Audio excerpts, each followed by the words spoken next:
मस्र कामल के कभी अजीम ताकतवर शानो शौकत वाला था, जहां फ़िरौन हुकूमत करते थे जो खुद को खुदा का नुमाइंदा समझते थे। लेकिन शानो शौकत के इस पर्दे के पीछे बनी इसराइल, जो हजरत याकूब अलैहिस्सलाम की औलाद थे, पर जुल्म सितम के सियाह बादल मंडला रहे थे। वह गुलाम थे, इनके जिंदगियां फ़िरौन की जुल्म व बर्बरीत के ज़ीरे असर थे।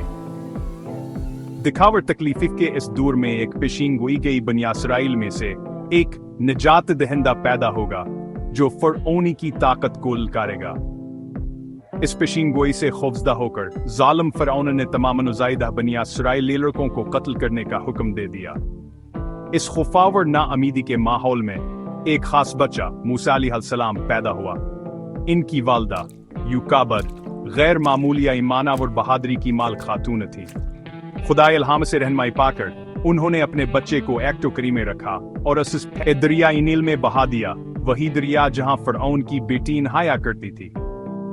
फ़िरौन की बेटी को मूसा अलैहिस्सलाम मिल गए, जिनका रोना उनके लोगों के गम की इक्कासी कर रहा था। रहम होकर मसे मगलूब होकर इसने इन्हें गोद लेने का फैसला किया, उनकी असल शनाख्त से बेखबर। मूसा अलैहिस्सलाम फ़िरौन के महल की चार दीवारी में पले बढ़े, अपने लोगों की तकालीफ से महफूज।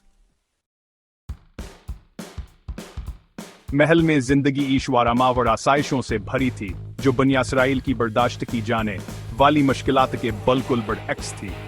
मूसा अलैहिस्सलाम ने बेहतरीन तालीम हासिल की, मुख्तलिफ अलूम में महारत हासिल की, फिर भी वह अपने लोगों पर होने वाले जुल्म को नजरअंदाज नहीं कर सके। एक दिन मूसा अलैहिस्सलाम ने एक मिस्री इंगरान को एक बनी इसराइली गुलाम को बेदर्दे से पेटते हुए देखा। हक पर मबनी गुस्से से भरे हुए उन्होंने मुदाखलत की और इत्तफाकी तौर पर निगरान को मार डाला। नाफरमानी के इस अमल ने मूसा अलैहिस्सलाम को फ़िरौन के गज़ब का निशाना बनाया, जिसकी वजह से इन्हें मस्र से भागना पड़ा और मदीन की सरजमीन में पनाह लेनी पड़ी। मदीन में मूसा अलैहिस्सलाम को पनाह और सुकून मिला। उन्होंने शाइब अलैहिस्सलाम की बेटी सफूरह से शादी की। बरसों तक मूसा अलैहिस्सलाम ने एक सादा जिंदगी गुजारी, अपने भेड़ों की देखभाल करते रहे। ताहम उनकी तकदीर उनका इंतजार कर रही थी। एक दिन कोह तौर के करीब अपने भेड़ों की देखभाल करते हुए मूसा अलैहिस्सलाम ने एक ऐसा मंजर देखा जिसने उनकी जिंदगी हमेशा के लिए बदल दी। एक जलती हुई झाड़ी तेजी से भड़क रही थी, फिर भी वह आग से नहीं जल रही थी। आग से अल्लाह ने मूसा अलैहिस्सलाम से बात की, अपना अलही पैगाम जाहिर किया और उन्हें अपना नबी चुना। मूसा अलैहिस्सलाम को एक अजीम मंसून पा गया, मस्र वापस जाना और फ़िरौन से मुतालबा करना को बनी इसराइल को गुलामी से आज़ाद करे। मूसा अलैहिस्सलाम ने अपने भाई हारून अलैहिस्सलाम के साथ फ़िरौन का सामना किया, अल्लाह का पैगाम पहुंचाया और अपने नबूवत के सबूत के तौर पर हैरतअंगेज़ माजिज़ात दिखाए। फिर भी फ़िरौन हर धर्मरहा इस कादिल गुरूर और तकबर से सख्त हो गया था।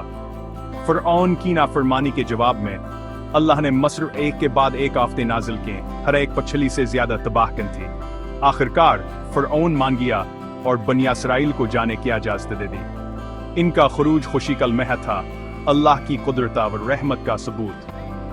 ताहम फ़िरौन का दिल एक बार फिर सख्त हो गया और उसने अपनी फौज के साथ भागते हुए बनी इसराइल का पीछा किया।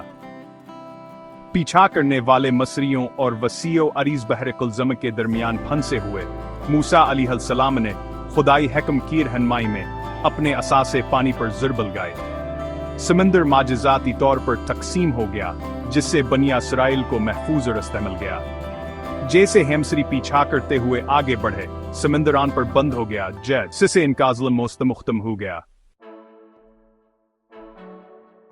अपने माजिज़ान हाथौर पर निजात पाने के बाद मूसा अलैहिस्सलाम बनी इसराइल को बियाबान से गुजार कर ले गए, जहां उन्होंने बेशुमार आजमाइशों और मुसीबतों का सामना किया।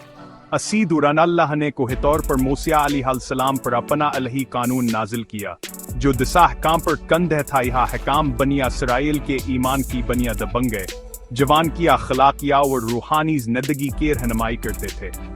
मूसा अलैहिस्सलाम की जिंदगी इनके नाकाबिल यकीन ईमान, हमतावर रहमदिली का सबूत थियान होने अपने जमाने के सबसे ताकतवर सल्तनत को ललकारा اپنے لوگوں کو آزادی کی طرف لے گئے۔ ان کی تعلیمات جو توریت میں محفوظ ہیں تمام مذاہب کے لوگوں کو متاثرہ اور رہنمائی کرتی رہتی ہیں، جو ہمیں انصاف، رحمت دلیہ اور الہی مرضی کے سامنے سر تسلیم خم کرنے کی اہمیت یاد دلاتی ہیں۔